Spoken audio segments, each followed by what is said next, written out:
नमस्कार, मैं हूं राजेश मिश्रा। आईबीसी 24 के यूट्यूब चैनल खबर मैदानी और खबर बेबाक में आपका स्वागत है।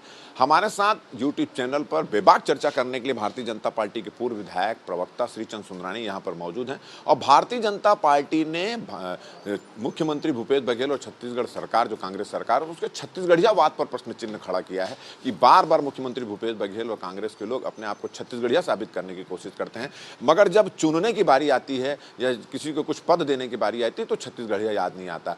इसके साथ साथ उन्होंने राज्यसभा, जो 3 सदस्य बनाए गए हैं, यहाँ पे राज्यसभा के सदस्य बनाए गए हैं, जो बाहरी व्यक्तियों को बनाया गया, उस पर सवाल खड़ा किया गया। तो हमारे साथ श्रीचंद सुंदरानी यहाँ पे मौजूद, हम उनसे बातचीत करेंगे। मुख्यमंत्री भूपेश बघेल और कांग्रेस लगातार छत्तीसगढ़ियावाद की बात करती है और कहती है कि छत्तीसगढ़ियों के हित के बारे में कांग्रेस ज्यादा सोचती है, वो ज्यादा सोचती है भारतीय जनता पार्टी की बनिस्बत। क्या कहना है?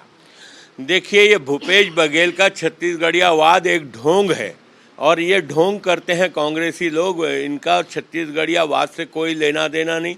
छत्तीसगढ़ में कांग्रेस को 3 राज्यसभा सीटों का चयन करना था। छत्तीसगढ़ में कोई नेता कांग्रेस को नहीं मिला जो छत्तीसगढ़िए को बनाया जाए। इन्होंने बाहर से लाके राज्यसभा के मेंबर 3 दिए, जिसमें एक राज्यसभा की मेंबर कभी 1-2 बार छत्तीसगढ़ आई होगी और आने के बाद बोल की गई कि नक्सली कोई दोषी नहीं होते। इस प्रकार का वो सर्टिफिकेट नक्सलियों को देगी और 2 सांसदों ने तो अपना सर्टिफिकेट लेने के लिए भी छत्तीसगढ़ आने की आवश्यकता नहीं समझी। पिछले 2 महीने से चुनाव की तैयारी में कांग्रेस पार्टी भी जुटी हुई है, लेकिन कहीं पे भी इन तीनों सांसदों की भूमिका नहीं दिखती। चाहे वो टिकट वितरण हो या मीडिया के सामने आके बात करें या अपनी बात को रखें, सरकार की प्रशंसा करें या सरकार की तारीफ करें, ऐसा भी कोई विषय सामने नहीं आया।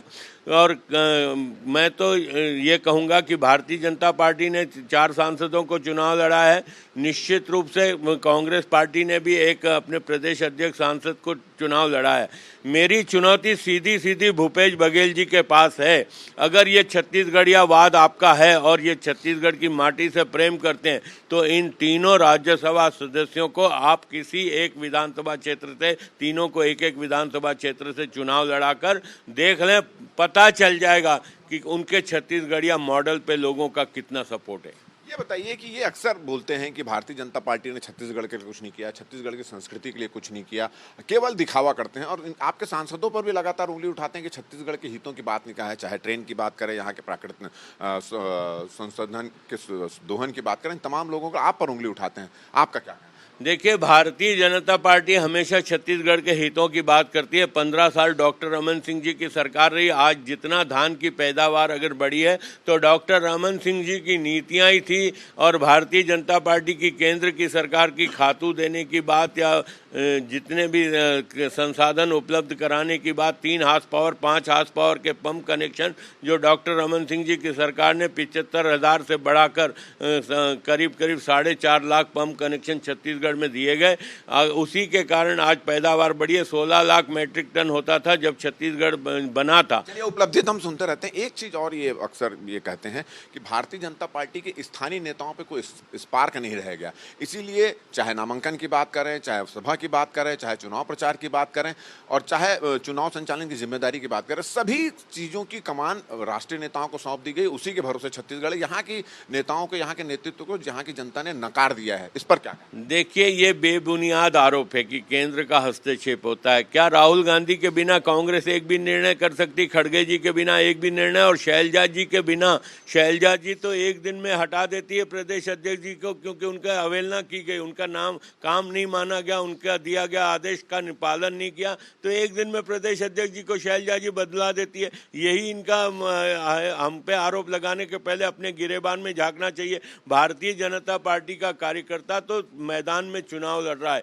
हमारा नेतृत्व पूरी तरह से डॉक्टर रमन सिंह जी, अरुण साव जी, धर्मलाल कौशिक जी, नारायण चंदेल जी, सभी नेता दमदारी से आज यहाँ पे लगे हुए हैं। पूरे प्रदेश के कार्यकर्ता लगे हुए हैं।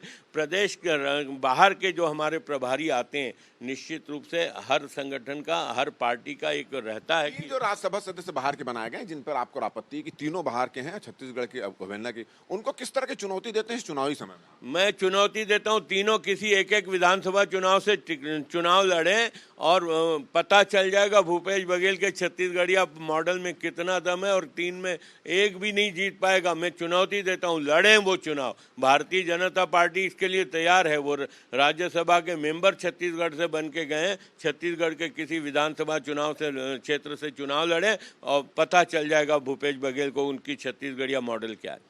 तो ये थे श्रीचंद सुंदरानी, भारतीय जनता पार्टी के पूर्व विधायक हैं, जिला अध्यक्ष भी रह चुके हैं। उन्होंने बेबाकी से हमारे साथ चर्चा की और सीधा सीधा चुनौती दी है कांग्रेस के जो 3 राज्यसभा सदस्य बनाए गए हैं उनको कहा है कि उनकी इस चुनाव में किसी प्रकार की कोई भूमिका नहीं रही, ना तो प्रत्याशी चयन में कोई भूमिका है, ना है प्रचार प्रसार के लिए उनको बनाया जा रहा है, ना ही मीडिया के किसी डिबेट में वो नजर आ रहे हैं। तो कुल मिलाकर एक तुष्टिकरण की राजनीति यहाँ पर हाईकमान को संतुष्ट करने के लिए बाहरी जो नेता हैं उनको राज्यसभा भेज दिया गया और उसके बाद से लगातार कांग्रेस जो और मुख्यमंत्री छत्तीसगढ़ियावाद की बात कर रहे हैं, जो ये साबित करता है कि वो छत्तीसगढ़ियावाद के नाम से ढोंग कर रहे हैं। और साथ ही साथ उन्होंने चुनौती भी दी है इन तीनों राज्यसभा सदस्यों के तुलसी, राजीव कुमार और रंजीता रंजन को कि वो छत्तीसगढ़ के किसी भी विधानसभा सीट से चुनाव लड़ें और जीत कर बताएं। तो हमारे खबर विभाग में आपको ये वीडियो कैसा लगा, ये चर्चा कैसी लगी, इसको अगर अच्छी लगी तो आप हमको सुझाव दें, इसको ज़्यादा से ज़्यादा शेयर करें, सब्सक्राइब करें और आप देखते रहें IBC 24 का यूट्यूब चैनल।